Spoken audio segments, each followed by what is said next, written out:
A popular tradwife, stay-at-home mom type of account has been exposed as being one of the biggest grifts maybe of the century. No, not of the century, but definitely over the last couple of years. I don't know if you guys have ever heard of Patriarchy Hannah. Her handle on X, formerly known as Twitter, is Harmonized Grace. And it has come to our attention that she is a completely fake person who has been LARPing as a tradwife stay-at-home mom with 14 children, who lives with her husband, who owns multiple businesses. All of this information is coming out, and it's worth talking about because it's really interesting as the whole tradwife space has gotten bigger and bigger over the last couple of years. Let's get into who Patriarchy Hannah actually is, and then we'll also talk about why this is such a big deal and how she has duped women, how she has cheated women into giving them into giving her personal information about their lives and their families. And this person who is behind Patriarchy Hannah has no husband and no children. And she has been lying about being like a homeschooling mom of 14 kids for however many years on Twitter. This is what her profile looks like. Now, she has since, of course, deactivated her account because the truth has come out. She's deactivated, reinstated, deactivated her account over and over again. She was pretending to be a Christian wife and a homeschool mom. Okay. And in her bio, it says, feminists say I'm problematic. So her whole shtick has been like anti-feminism, pro-trad, pro-stay-at-home wife, pro-homeschooling, blah, blah, blah. Okay. So Ryan Duff is the one who exposed all of this, and he gives a lot of information about where she comes from. He says, join me on a deep dive as I explain how Hannah is a completely fabricated persona and how a random 37-year-old woman in Arkansas named Jennifer Bays is behind the account. Okay. So her husband was supposedly named Tony. He owns a construction company. And this is one of the funniest part. She claimed to live somewhere called Tony Town. She had about 27,000 followers, which isn't really that much, it seems like. But what she has done in terms of building an online community and how she has like slid into the DMs of so many other moms who are Christian stay-at-home moms, trad wives, whatever they claim to be, and how she's elicited a lot of information and gifts from these people is really totally bizarre. So Ryan says it started with a house. In November 2023, she claimed that she and her husband built this house for their son and their daughter-in-law. And she says, yes, we built this house for my son, but Google search revealed that this is actually a home that's belongs to her sister. It was built in 2020 for their mother, who has since passed in 2023. And then Ryan goes on to trace the names of the people who actually own the property. And Hannah, so-called Hannah, it actually turns out her parents are Bobby and Joe Lynn. They own the property here in this yellow box, and it's a convenient walking distance from this house in the red box that Hannah claimed that she built for her son and daughter-in-law. So one of the ways they found out that Jennifer is actually Hannah, Jennifer Bays, which I'm going to show you a picture of her in a second, is that one of the ladies in Patriarchy Hannah's Discord group was sent a stroller, and the Amazon receipt said from Jennifer, and the name on the Amazon account was Jennifer's mother, Jo Lynn, with an address in Arkansas. And then it all gets really weird because Patriarchy Hannah is showing these things like the Louisiana house, and then it showed an LLC listed as the owner. Louisiana business search records show that LLC to be owned by Jennifer's parents, Bobby and Jo Lynn. There's another Louisiana house. It just keeps getting weirder and weirder. And here's even some more information showing that Hannah's grandmother passed away. And as it turns out, it's the same exact date that Jennifer Bays' grandmother passed away. And in this obituary, there's no mention of Hannah or her 14 children or her husband. And we can go on and on here to talk about how Tony, the husband, is totally fake. The kids are totally fake. Obviously, this place called Tony Town is fake. And there's even been a couple of times where Patriarchy Hannah showed a so-called picture of herself. Turns out this is a totally random woman on Facebook named Allison Brown. Obviously not Patriarchy Hannah. This is the real Patriarchy Hannah. This is Jennifer Bays, date of birth, June 1st, 1987. She has been arrested before for identity theft. She is unmarried. She has 0 children. And apparently, this is where it gets crazy, you guys. Apparently, she is into obese fetish corn. Okay? I'm not going to share, obviously, photos and videos of that. But This is who this person is. This person is into obese fetish porn, allegedly. And this is what she looks like. And somebody posted a screenshot of this from 2024. This was in August. And she's talking about, what is this? Like a sourdough starter or something. And people are starting to realize that in the reflection of the jar, you can see Jennifer's reflection. There she is. I mean, like it's very faint. But this is so obviously the same person that I just showed you the mugshot of, okay? Patriarchy Hannah doesn't exist. And I knew who Patriarchy Hannah was just from being on Twitter for quite a bit. And I remember distinctly that she always was telling the story about her being severely abused, SA'd when she was a child. And Patriarchy Hannah's whole shtick is that she was very supportive of the patriarchy because she claims that she was being severely abused by her father. And it was going on for quite some time when she was a child. And her story was that her older brother actually came to save her and rescue her from this abusive home. The claim was that her mother was aiding in the abuse and wasn't doing anything to help her, and that her brother came in to rescue her. And she uses this as a story about why when the patriarchy is done right, it actually saves and rescues young girls and women.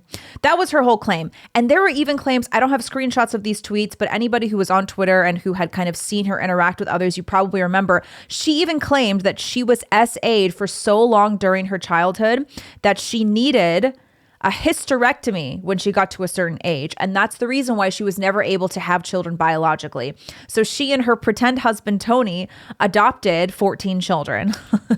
Apparently adopted these 14 kids. And this is where the whole story grows and grows over a number of years. She claimed to be homeschooling these kids. And at the same time, people were starting to find holes in her story because she was always doing Twitter spaces, like constantly doing Twitter spaces at 2 or 3 o'clock in the morning. And she was always chronically online. And any mom who has kids, you know that it's extremely difficult if you are a stay-at-home mom and if you are a homeschooling mom, if you're a mom who is heavily involved in your kids, it's very hard to find time to like do Twitter spaces. I've got 2 kids, nowhere close to the claim that she had 14, but even just having 2 kids is enough time. Like I've never had the time to do a Twitter space. So a lot of people were like, what's really going on here? But over the last couple of years, if anybody had even questioned the veracity of Patriarchy Hannah's story, she would block them, she would go after them. But now it's come out that she's obviously not the person who she says she is. Now people are asking, well, what's the big deal? She didn't cheat people out of money. She's just lying about who she is online. A lot of people do that. The big deal that a lot of people are starting to understand is that you are now seeing a lot of these women on Twitter come forward who are real moms, they're real Christian wives. They are now feeling a bit scared and freaked out because they had developed sort of a personal relationship and a friendship with this woman. They believed that she was a homeschooling mom of 14. They even got on phone calls with her to like receive advice on homeschooling, to receive guidance, and just to have like a friendly ear to talk to about their own problems. So now you're seeing a lot of these women on Twitter come forward and say, I cannot believe that I actually fell for this. I gave a lot of personal information to this woman. She has my address. She knows private information about my husband and my kids.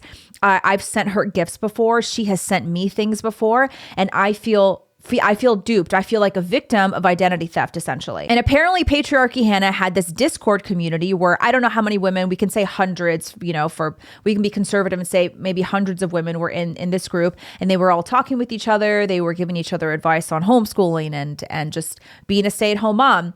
And a lot of these women now are feeling victimized by this. This woman, Julie, says, Hannah worked more behind the scenes in DMs, group chats, private phone calls. She even called me once. She worked very hard to win people's confidence and trust, and I have no doubt there are a number of folks out there who are a bit nervous now recalling what they shared with her.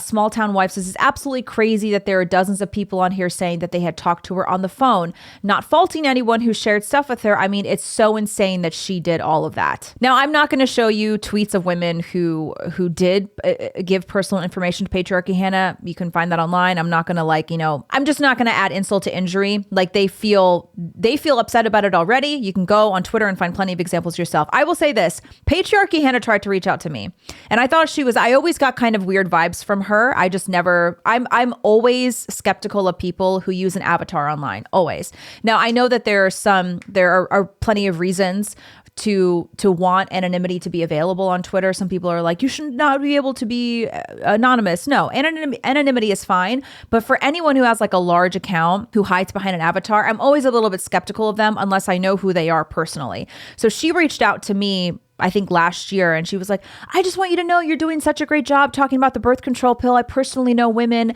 who have gotten off of it after seeing your content. She was like sending me some screenshots of people who were saying that they're now off the pill. She's like, you're doing great work. I'm praying for you. Great. And I was like, okay, thanks. I didn't really respond to her, but I could tell she was trying to like establish some kind of relationship with me. I always had red flags about her. I always thought there was something a little bit off about her. But I am somebody who has been quite critical of the trad trend for quite some time. If you look at my very first video on my solo channel, I talked about the trad trend and how it's actually not rooted in true tradition. And there is a growing industry of the trad wife thing. Right? There's a thing happening right now over the last couple of years where you can make money, you can make a whole platform for yourself, you can generate not only followers and likes and engagement, but you can generate revenue off of an entire trad persona. And that is what Patriarchy Hannah did.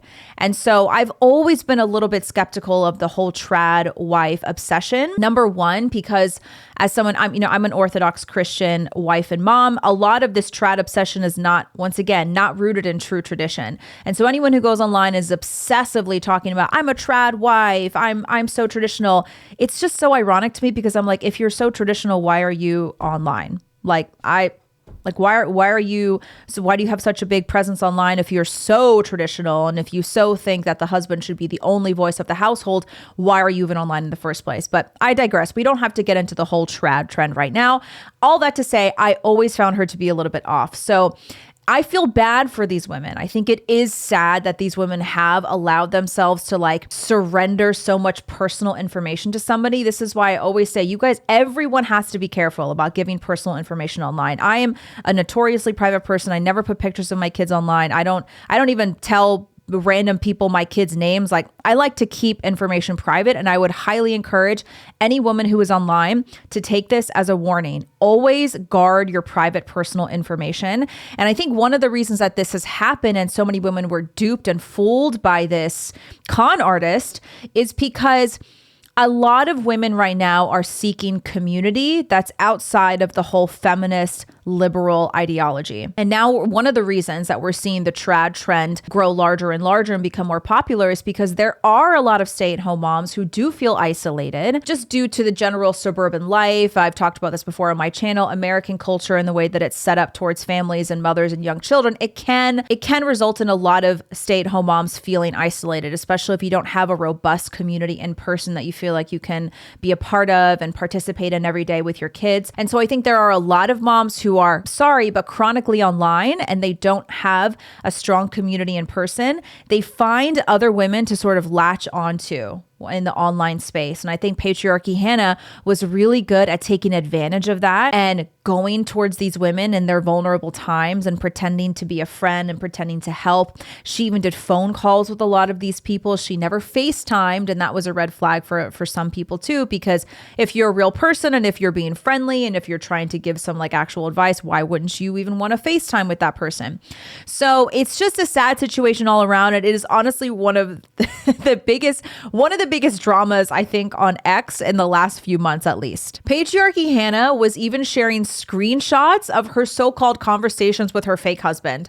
And this is where, when you go back and read some of these screenshots, it's hilarious. Honestly, this person, Mother Goose, says, this will be my last post on this, I swear, but I'm just wondering how we didn't catch on how blindingly fake the text message exchanges were that Harmonized Grace shared. No time of receipt. The spacing is weird and inconsistent. She was creating conversations and typing them. Yeah, look at this. This was posted from February 1st. She said, my children excel in the art of the pep talk. And so she's posting this like fake screenshot from her so-called son. And this is what she had her fake son say to her. Ladies as pimps too, mom, go on and brush your shoulder off. And she says, thank you, son.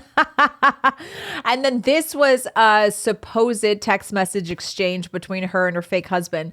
He said, you know what's really been missing from my life? Penguins, taking you to a bookstore and watching you look at books for hours while I drink coffee. She said, oh, that's been missing from my life too.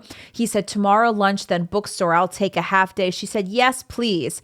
And she was sharing these text message exchanges, and all the trad wives were like, oh, he's so sweet. Isn't it so nice when you have a patriarchal husband to take care of you and look after your emotional needs? This is why, and I've said this before on my channel, honestly, a lot of this trad content is like fetish content. It's like weird romance fetish content that so many of these women who are chronically online really get into. And they just like, there's this sort of fetishization of the patriarchy, so this fetishization of the trad trend. And I think it really comes to light when you see these fake people like Patriarchy Hannah come forward, and you see how many women fell for it and how many women were in her replies and in the DMs with her, and they were just eating it all up. And it's a sad state of affairs. Like I said, I don't want to pile on and add insult to injury, but it is yet another example of how this trad trend is just so fake and it's not rooted in anything real. Samuel Say says, Patriarchy Hannah isn't the only trad wife with a fake online person. She's an extreme example, but it's obvious that some trad wife influencers are just cosplayers taking advantage of desperate women and men with weird fetishes. There are some good trad wife influencers, but many of the trad lives you see online are performances, not real life. I cannot emphasize enough how true that is. Now, I've said this before, I'm not going to like call out people by name, but I have seen these like trad wife influencers build a massive platform online where they build an entire personality on leaving the workforce and being a stay-at-home mom and never working again and leaving all of the finances up to the husband because that's the traditional thing to do, which it's not even quote traditional. It was just an anomaly in the 1950s post-war America. For basically all of human history before that, every single mother and wife had to contribute to the family economy somehow. Again, I digress. We can go down that rabbit hole in another video if you want. But I've seen so many of these influencers come out and claim that I am never going to contribute to the finances again because that's not my role as a wife and a mother.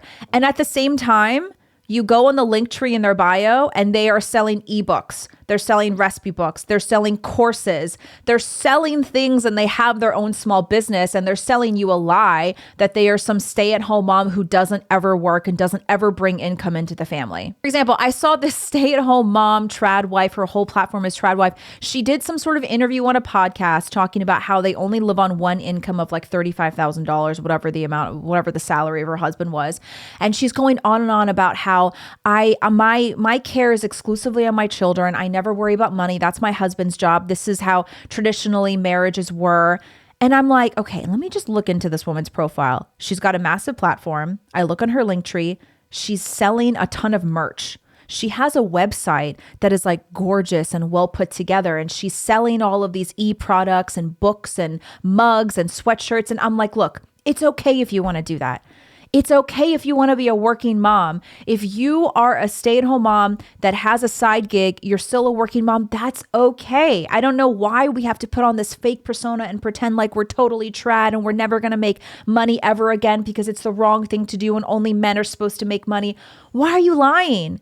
You're on a podcast saying that you live off of one income, your husband's salary, while you're selling things to women online. That is dishonest. It's not at all in line with what you're saying you are. And again, there's nothing wrong with wanting to have a little side gig and have a side job or even have a job as a mom. It's okay. There's this weird virtue signaling going on online where a lot of these women and these trad wife creators, they almost have this moral superiority to claim that their husband is the only one who brings in money and I just stay home with the kids and that's all I do. Meanwhile, they're content creators. Meanwhile, they have a brand online. And again, it's okay to have that brand. Just be honest about it and don't sell people a lie. This person says, Patriarchy Hannah woke up every day and created lies about an imaginary family. She even made an account for her imaginary husband and fabricated text messages that she said were from her children that don't even exist. She terrorized survivors of horrific abuse and regularly encouraged women, especially those who have or want children, to seek abusive men because it worked for her make-believe life. And for what? likes on the damn internet. And yeah, again, I don't have screenshots because I did not anticipate that her account would be wiped out and she would be exposed for being fake. But I do remember seeing her in people's replies arguing with people online about survivors of certain abuse. They weren't supposed to do this and that. And she was like telling people what to do in order to recover from abusive situations as a person. Like, she was speaking with authority because her whole fake persona, her fake personality was based on the idea that she was essayed for most of her childhood, and she made it up. So be careful who you trust on the internet, ladies. Be careful. Never trust an anonymous person that doesn't give you real information about themselves. Be careful out there. That's all I got, guys. Don't forget to like and subscribe to my channel. If you like the video, please share it, and we'll see you on the next one.